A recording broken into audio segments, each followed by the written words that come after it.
அவள் நல்லா 12th முடிச்சுட்டு 17 வயசு முடிய போயில லண்டனில் போய் காலேஜுக்கு சேர்த்து விட்டோம் சார். 18 வயசு போன வெள்ளிக்கிழமை சார் நாங்கள்லாம் இங்கேருந்து வீடியோ காலில் பயங்கரமாக கொண்டாட்டோம் சார். சனிக்கிழமை பாப்பா எங்களுக்கு லைன்லேயே வரல.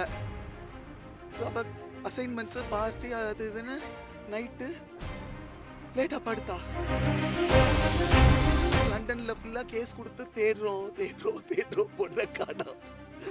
பார்த்தா பொண்ணு இங்கே வந்து இந்தியாவுக்கு வந்து 18 வயசு 2 நாளில் போய் கல்யாணம் பண்ண போகிறேன் ஒரு SRO ஆஃபீஸில் போய் நிற்கிறான். அங்கே போய் என்னம்மா 2 நாள் தான் ஆகுது, ஏம்மா உன்னை கல்யாணம் பண்ண வைக்கிறோம், அப்பா அம்மா இங்கேன்னு கேட்டு அனுப்பி விட்டுருக்காங்க. மீடியாவில் போயிட்டு எங்கள் குடும்பத்தை அவங்க கொண்டுருவா அப்படி இப்படின்னு ஏதோ பேட்டி கொடுத்து அவன் யார் கூடவோ அவன் வந்து நான் காட்டக்கூடியதை தான் இங்கே பிரிண்ட் எடுத்து வந்திருக்கேன். காட்ட முடியாதது நிறையா இருக்கு. அவன் வந்து எப்படியோ வந்து பல பொண்ணுங்களை ஏமாத்தி இது பண்ணியிருக்கான். காலேஜ் படிச்சு முடிச்சுட்டு புள்ள தாயாகிற வயசு இல்லை, 18 வயசு பிஞ்சு குழந்தை. அவளை போய் கல்யாணம் பண்ணி முடிச்சு சொல்லி கூட்டிட்டு வந்து இப்படி அசிங்கப்படுத்தி நிப்பாட்டிட்டாங்க சார். 5 வருஷமா காதல் பண்றேன்றாங்க. எனக்கு தெரியல. அப்ப எனக்கு என்ன, என் பொண்ணுக்கு 13 வயசுல எப்படி சார் யோசிச்சு பாருங்க சார். எனக்கு பேசவே முடியல. பசி தெரியுது சார் பையனு. நான் பெரியப்பா என் தம்பி மனைவியும் பணத்தை வச்சு இருவரும் லவ் பண்ணலை. 2 பேருக்கும் மனசார பிடிச்சிருந்துச்சு. 2 பேரும் ஒத்துக்கிட்டு தான் 2 பேரும் காதல் திருமணம் பண்ணியிருக்காங்க. அந்த பொண்ணு வர சொல்ல போய் தான் இந்த பையன் லண்டன்லேருந்து வந்திருக்க பொண்ணுக்கு இவன் பாம்பேயில் போய் காத்திருந்து இந்த பொண்ணை கூட்டிகிட்டு கோயம்புத்தூரில் ஒரு கோயிலில் தாலி கட்டிட்டு, இல்லை உங்கள் பொண்ணு வந்தால் நீங்கள் கூட்டிகிட்டு போங்க, நாங்கள் உங்கள் பொண்ணை கட்டாயப்படுத்தி கூட்டிகிட்டு வரல, ஆனால் எங்கள் பையனுக்கு உயிருக்கு ஆபத்து, பெண் வீட்டாளர்கள் என் பையனுக்கு உயிருக்கு ஆபத்து இருக்குது. காதலித்த பெண்ணை லண்டனிலிருந்து வரவழைத்து காதல் திருமணம் செய்து கொண்டு கோவை காவல் நிலையத்தில் பாதுகாப்பு கேட்டு தஞ்சம் புகுந்த காதல் ஜோடியின் வீடியோ காட்சிகள் சமீபத்தில் வெளியானது. நெல்லை பாளையங்கோட்டை பத்திரப்பதிவு அலுவலகத்தில் பதிவு திருமணம் செய்தபோது இரு தரப்பினரிடையும் மோதல் ஏற்பட்டுள்ளது. தாயாக வேண்டிய வயதில்லை என் பிள்ளைக்கு என்று பெண்ணின் பெரியப்பா கதறி அழுத காட்சிகளும், உங்கள் மகள் வந்தால் தாராளமாக கூட்டிக் கொண்டு போங்கள் என்று பையன் வீட்டார் சொல்லும் காட்சிகளும் பரபரப்பு பேட்டியும் கொடுத்துள்ளனர். நாங்கள் ரொம்ப பாரம்பரியமான மரியாதைக்குரிய குடும்பம். திருநெல்வேலி, தென்காசி, தூத்துக்குடியில் எங்கள் குடும்பம் ரொம்ப முக்கியமான குடும்பம். ஊரார் பிள்ளை எல்லாத்தையும் பயங்கரமாக படிக்க வைக்கிறோம். எங்கள் பிள்ளைய நாங்கள் விட்டுட்டோம் சார். அவள் நல்லா 12th முடிச்சுட்டு 17 வயசு முடிய போயில லண்டனில் போய் காலேஜுக்கு சேர்த்து விட்டோம் சார். 18 வயசு போன வெள்ளிக்கிழமை சார் நாங்கள்லாம் இங்கேருந்து வீடியோ காலில் பயங்கரமாக கொண்டாட்டோம் சார். சனிக்கிழமை பாப்பா எங்களுக்கு லைன்லேயே வரல. அவள் அசைன்மெண்ட்ஸு பார்ட்டி அது இதுன்னு நைட்டு லேட்டாக படுத்தா. ஃப்ரெண்ட்ஸோட லேட்டாக படுத்தா. சரி மத்தியானம் அதனால் பார்ப்போம், லேட்டாக இது பண்ணுவோன்னு சொல்லி பார்த்தா. ஞாயிற்றுக்கிழமை எங்கள் பொண்ணு எங்கள் தொடர்பே வரலைன்னு உடனே என்னான்னு லண்டனில் ஃபுல்லாக கேஸ் கொடுத்து தேடுறோம் பொண்ணை காணோம். பார்த்தா பொண்ணு இங்கே வந்து இந்தியாவுக்கு வந்து 18 வயசு 2 நாளில் போய் கல்யாணம் பண்ண போகிறேன் ஒரு SRO ஆஃபீஸில் போய் நிற்கிறான். அங்கே போய் என்னம்மா 2 நாள் தான் ஆகுது, ஏம்மா உன்னை கல்யாணம் பண்ண வைக்கிறோம், அப்பா அம்மா இங்கேன்னு கேட்டு அனுப்பி விட்டுருக்காங்க. மீடியாவில் போயிட்டு எங்கள் குடும்பத்தை அவங்க கொண்டுருவா அப்படி இப்படின்னு ஏதோ பேட்டி கொடுத்து எங்கள் பிள்ளைய எங்கள் கண்ணிலையே காட்டாமல் கொண்டு போயிட்டாங்க. அப்புறம் எங்கள் பிள்ளைய காமிங்க நாங்கள் ஊர்லாம் சுற்றினோம். நேற்று வந்து ஒரு பொண்ணு எனக்கு இந்த வீடியோலாம் அனுப்புனா சார், எக்கச்சக்கமா சார். அவன் யார் கூடவோ அவன் வந்து நான் காட்டக்கூடியதை தான் இங்கே பிரிண்ட் எடுத்து வந்திருக்கேன். காட்ட முடியாதது நிறையா இருக்குது. அவன் வந்து எப்படியோ வந்து பல பொண்ணுங்களை ஏமாற்றி இது பண்ணியிருக்கான். அவனுக்கு 25 வயசு சார். என் பொண்ணு 18 முடிஞ்சு 3வது நாள் சார். என் பொண்ணை கல்யாணம் பண்ணணும் ஒத்த காலம் நிற்கிறான் சார். லவ் உண்மையாக பண்ணுறேன்றான் சார். அப்போ எவ்வளோ நாள் திட்டம் போட்டு வேலை பண்ணியிருக்கான்னு எங்களுக்கு சத்தியமாக தெரியல சார். ஒரு வாட்டி எங்கள்கிட்ட வந்து உங்கள் பொண்ணை நான் கல்யாணம் பண்ணுறேன், என் பொண்ணு என் பொண்ணும் சேர்ந்து விரும்புச்சுன்னா நாங்கள் என்ன சார் சொல்ல போகிறோம்? சார் உலகத்தில் இருக்க எல்லாரும் என்ன சார் ஆசைப்படுவாங்க? காலேஜ் படிக்கணும்னு ஆசைப்படுவாங்களா இல்லையா சார்? காலேஜ் படிக்க விடக்கூடாதுன்னு தூக்கி கூட்டிகிட்டு வந்துட்டா சார். காலேஜ் படிக்க வைங்க. நாங்கள் சத்தியமாக எங்கள் கோரிக்கை என்னென்னா, காலேஜ் படித்து முடிச்சுட்டு புள்ள தாயாகிற வயசு இல்லை, 18 வயசு பிஞ்சு குழந்தை. அவளை போய் கல்யாணம் பண்ணி முடிச்சு சொல்லி கூட்டிகிட்டு வந்து இப்படி அசிங்கப்படுத்தி நிப்பாட்டிட்டாங்க சார். தயவு செய்து இதை பார்க்குற பெற்றோர் உங்கள் பிள்ளைய பத்திரமா பார்த்துக்கங்க. ஒரு கும்பல் வேலை செய்யுது, ரொம்ப வருஷமாக வேலை செய்யுது. எங்கள்கிட்ட சொல்லியிருந்தா நாங்கள் பண்ணி வச்சுருப்போம், பார்த்துருப்போம். நாங்கள் தெரியலையே. 7 வயசு டிஃப்ரென்ஸு, 5 வருஷமாக காதல் பண்ணுறேன்றாங்க. எனக்கு தெரியல. அப்போ எனக்கு என்ன, என் பொண்ணுக்கு 13 வயசில் எப்படி சார்? யோசிச்சு பாருங்க சார், எனக்கு பேசவே முடியல. பசி தெரியுது சார் வயது. நான் பெரியப்பா, என் தம்பி மனைவியும் வெளியே தலை காட்ட முடியாம இடிஞ்சு போய் உட்காந்துருக்கோம். என் பொண்ணை காப்பாற்ற முடியாம உட்காந்துருக்கோம். ரொம்ப ரொம்ப கஷ்டப்பட்டு சொல்றேன். சத்தியமா பிளான் பண்ணி சார், இவ்வளோ ஃபோட்டோ சார், இன்னும் நிறையா இருக்கான் சார். அவன் வந்து பிளான் பண்ணி பல பேரை அவன் வந்து ஏமாத்திருக்கான் சார். இந்த பிஞ்சு குழந்தை 13 வயசில் ஸ்டார்ட் பண்ணியிருப்பான், 14 வயசில் ஸ்டார்ட் பண்ணியிருப்பான். இப்போ கூட்டிகிட்டு வந்து திடீர்னு கல்யாணம் முடிக்கிறேன் சார். நியாயமாக இருந்தா என்ன, எங்கள்கிட்ட வந்து மாமா நான் உங்கள் பொண்ணை காதல் பண்ணுறேன், நான் கல்யாணம் பண்ணணும்னு ஆசைப்பட்றேன், எனக்கு கல்யாணம் பண்ணி வைங்கன்னு கேட்கணுமா இல்லையா சார்? என்னைக்காச்சும் வந்து எங்கள் குடும்பத்தில் யார்ட்டாச்சும் கேட்டிருக்கானான்னு கேளுங்களேன் சார். எங்களுக்கு தெரியவே தெரியாது சார்.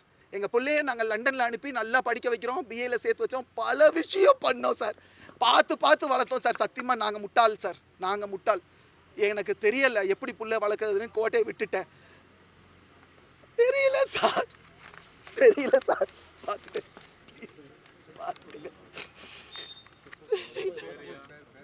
ஐயா, வேணாம் ஐயா, ப்ளீஸ் ஐயா. புள்ள பச்சை குழந்தையா. வீடியோ எடுத்து வச்சு அவங்க பயங்கரமா மிரட்டுறாங்க சார். அது உறுதியா சொல்வேன். எங்க பிள்ளையோட ஏதோ ஒரு வீடியோ அவன் கிட்ட இருக்கு. அதுக்குதான் எங்க பிள்ளை பயந்து போய் கட்டுப்பட்டு அவன் சொன்னதுக்கெல்லாம் கேட்டு வந்திருக்கு. அது என்னன்னு எங்களுக்கு தெரியல, அது கண்டுபிடிக்கணும். எங்க பிள்ளைய சுதந்திரமா யோசிக்க விட்டா போதும். அவங்க விடவே மாட்றாங்க, எங்கள்கிட்ட கண்ணிலே காட்ட மாட்றாங்க. தயவு செய்து உங்க பிள்ளைகளை ரொம்ப தீவிரமா கண்காணிங்க. போன் இருக்குன்னு தயவு செய்து ஈஸியா விட்டுறாதீங்க. அவங்க யார் கூட பேசுறாங்க, என்ன பண்றாங்கன்றது தயவு செய்து கண்காணிங்க, பாத்துக்கங்க. நன்றி. ஆபாச வீடியோன்றது வந்து ரொம்ப ரொம்ப ரொம்ப ரொம்ப மோசமான விஷயம். அது குழந்தைங்களுக்கு தெரியவே மாட்டேங்குது. அது வீட்டுல இருந்தே கூட மொபைல்ல ஈஸியா வெளியே போற மாதிரி இன்னைக்கு காலம் இருக்கு. என் பிள்ளைய எப்படி நான் வெளியே விட்டேன், எப்படி பார்த்தா, எங்கே என்ன பண்ணான்னு தெரியல. ஆனா நிச்சயமா ஏதோ பெரிய பெரிய தவறு நடந்திருக்கு. பயமா இருக்கு, பாத்துக்கங்க. ஐயா, பொண்ணு மேஜராகி 3 நாள் ஆச்சு ஐயா. காவல்துறை என்னையா செய்வாங்க? அவங்க சட்டத்தை, நானே லீகலா தான் நிக்கணும். எனக்கு தெரியும் பொண்ணு மேஜர் ஆயிட்டா நான் ஏதாச்சும் தூக்க முடியுமா, ஏதாச்சும் பண்ண முடியுமா? பண்ணா அதுக்கப்புறம் சட்டம் சும்மா இருக்குமா? சட்டத்துக்கு பயந்து கட்டுப்பட்டு நிற்கிறோம். இன்னைக்கும் சொல்றேன், நான் போய் என் பொண்ணை காட்டுங்கன்னு தான் கேட்கிறேன். யாரோ போய் அட்மிட் ஆயிருக்கான். சத்தியமா சொல்றேன், எங்க குடும்பத்துல ஒருத்தர் கூட வன்முறையை கையாள மாட்டோம். ஆனா ஹாஸ்பிட்டல்ல போய் வெட்டுவேன் குத்துவேன்னு அட்மிட் ஆயிருக்காங்களாம். இதெல்லாம் எங்களுக்கு தெரியாதுயா. அவங்க வந்து சட்டம் படிச்சிருக்காங்க. 25 வயசு லாயரா. அந்த கூட்டம், ஒரு பெரிய கூட்டம் சுத்துது. அந்த கூட்டம் வந்து திட்டம் போட்டு எப்படி பிளான் பண்ணாங்கன்னா, லண்டன்ல இருந்து டிக்கெட் எடுத்தது எங்களுக்கு தெரியாது. என் பிள்ளை லேட் நைட்டா தூங்குறேன், அப்பா மத்தியானம் லேட்டா இருந்திருப்பேன்னு சொன்னதுல இருந்து 5 வருஷமா என்னென்னலாம் வீட்டுல சொல்லியிருக்கா. என் பிள்ளைய நான் பெருசா படிக்க வைக்கணும்னு நினைச்சேன். மார்க் கொஞ்சம் கம்மியாயிருச்சு. பார்த்தா படிக்கவே விடாத. இந்த மார்க் எடுத்தா உன்னை அனுப்பி விட்டுருவாங்க, இந்த மார்க் எடுக்காத, அப்படி இப்படின்னு பேசி மயக்கி எல்லாமே பண்ணி எங்க பிள்ளைய நாங்க வந்து இப்ப நினைச்சு பார்த்தா, ஐயோ அங்கே அது நடந்துச்சு, இங்கே அது நடந்துச்சு நினைச்சு பார்த்தா வயிற்றுச்சலா இருக்கு. அவ்வளவுதான். நாங்க திருநெல்வேலி பாளையங்கோட்டையிலிருந்து பேசுறோம். அதாவது இடையில் வந்து ஒரு காதல் ஜோடிகள் கோயம்புத்தூர்ல வச்சு திருமணம் செய்ய சென்றிருக்கும் போது அங்கே பெண் வீட்டாளர்களால் பிரச்சனையால் கல்யாணம் முடிஞ்சு ரிஜிஸ்டர் பண்ண முடியாமல் எல்லா பத்திரிகையிலும் செய்திகள் தொடர்பாக வந்தது தான். அந்த பொண்ணுடைய சம்மதத்தோடு அந்த பொண்ணு லண்டன்லேருந்து வந்திருக்கிறதா சொல்லி தான் அந்த பொண்ணு கோயம்புத்தூர் காவல் நிலையத்தில் பேசி முடித்து அந்த பையனோட பொண்ணையும் பொண்ணையும் அனுப்பி விட்டாங்க.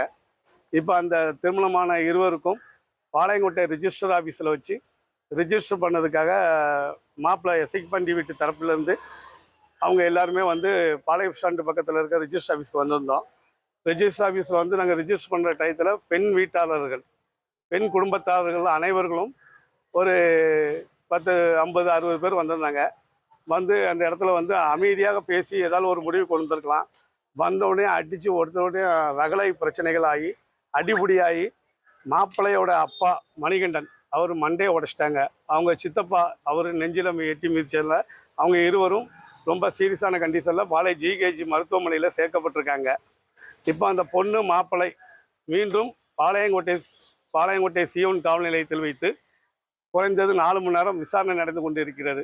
4 மணி நேரம் விசாரணையிலும் அந்த பொண்ணு வந்து அந்த பையனோட தான் நான் போவேன், நான் என்னுடைய பெற்றவங்க கூட நான் போகலைன்னு சொல்லுதாங்க. அந்த பொண்ணு விருப்பப்படியே அவங்க அந்த தாலி கட்டின கணவர் கூட அவங்க அனுப்பலாம்.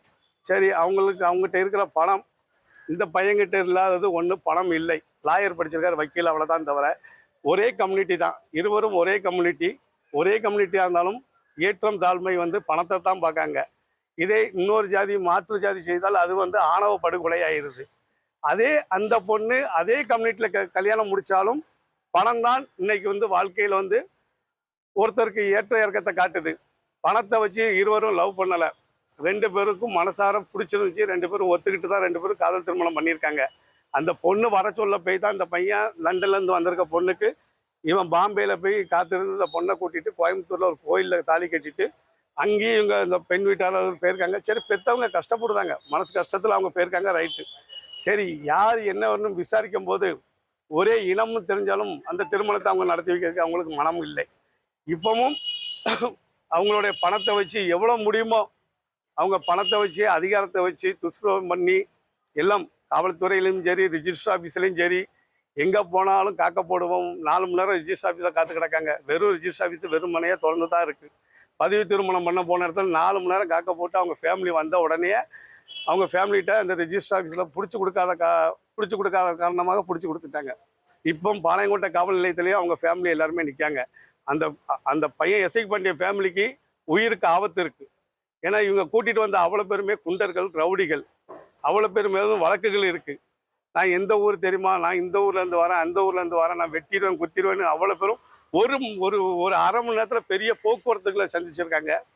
அடித்து நொறுக்கி பஜாரில் வக்கீல் காரெல்லாம் அடித்து கண்ணாடி உடச்சிட்டாங்க. அந்த வக்கீல் இங்கே தான் நிற்கார், அவர் வண்டியெல்லாம் கண்ணாடி உடச்சிருக்காங்க. வந்திருக்க ரன்னிங்கில் போகிறவங்க யாருன்னே தெரியல. பொதுமக்கள் மீதும் கல்வீச்சப்பட்டு என்னுடைய பிரதர் அவன் மேலே ஹெல்மெட்டை தூக்கி பின்னால் வந்து தலையில் ஓங்கி அடிச்சிருக்காங்க. இப்போ ஜிஹெச் ஆஸ்பத்திரியில் 7 தையல் போட்டிருக்கேன் பிரதருக்கு. என் கூட பிறந்த இன்னொரு கடைக்குட்டி பிரதருக்கு வந்து ஹார்ட்லேயும் முதுகுலையும் மிதியில் அவனுக்கு மூச்சு பேச்சு போகாமல் அவனும் ஜிஹெச்சில் அட்மிட் ஆகியிருக்காங்க. இப்போ பெண் வீட்டாளர்கிட்ட நான் வந்து கேட்குற ஒரே கேள்வி என்னென்னா, உங்களுக்கு அவனை பிடிச்சிருக்கு பிடிக்கலையோ, பொண்ணுக்கு பிடிச்சிருக்கு மாப்பிள்ளைக்கு பிடிச்சிருக்கு, ஒன்று வாழ விடுங்க, இல்லை உங்கள் பொண்ணு வந்தால் நீங்கள் கூட்டிகிட்டு போங்க. நாங்கள் உங்கள் பொண்ணை கட்டாயப்படுத்தி கூட்டிகிட்டு வரல. ஆனால் எங்கள் பையனுக்கு உயிருக்கு ஆபத்து, பெண் வீட்டாளர்கள் என் பையனுக்கு உயிருக்கு ஆபத்து இருக்குது. அவனுக்கு மட்டுமில்லை, எங்களை சேர்ந்த எல்லாத்துக்கும் எங்கள் ஃபேமிலிக்கு ஆபத்து இருக்குது. காரணம் என்ன? அவங்களோட நாங்களும் ஒன்று குறைந்தவர்களே, ஒரே சாதி தான். ஆனால் அவங்ககிட்ட பணம் இருக்குது, எங்கிட்ட பணம் இல்லை. இது ஒன்று தான் பிரச்சனை. நன்றி. தவிர்க்க முடியாத தம்ப்நெயில்ஸ், கலக்கலான கண்டென்ட்ஸ், சினிமாவும் சீரியஸ் பிரச்சனைகளும், பல வருடங்கள் இடைவெளி கலகலப்பும் கைகலப்பும், ஏற்ற தெரிக்குதுனாலே டன்னு தான். பிரேக்கே இல்லாமல் பிரேக்கிங் நியூஸ் சொல்லும் தந்தி டிவி ஆப். இன்ஸ்டா தலைமுறை வரை இறங்கி அடிக்கும் தந்தி டிவியின் டிஜிட்டல் எக்ஸ்க்ளூசிவ். அது தண்ணிக்குள்ள போகும்போது ஹேங் ஆயிடுச்சு. உங்களுக்கு விஜய் சார் எந்த அளவுக்கு ரொம்ப பிடிக்கும்? Of course, Malayalis are huge Vijay sir fans. 2 பேருமே ரொம்ப பிடிக்கும் எனக்கு. தந்தி டிவி ஆப்பை இலவசமா டவுன்லோட் செய்யுங்க. ஃபாலோ பண்ணுங்க, சப்ஸ்கிரைப் பண்ணுங்க, என்ஜாய் பண்ணுங்க.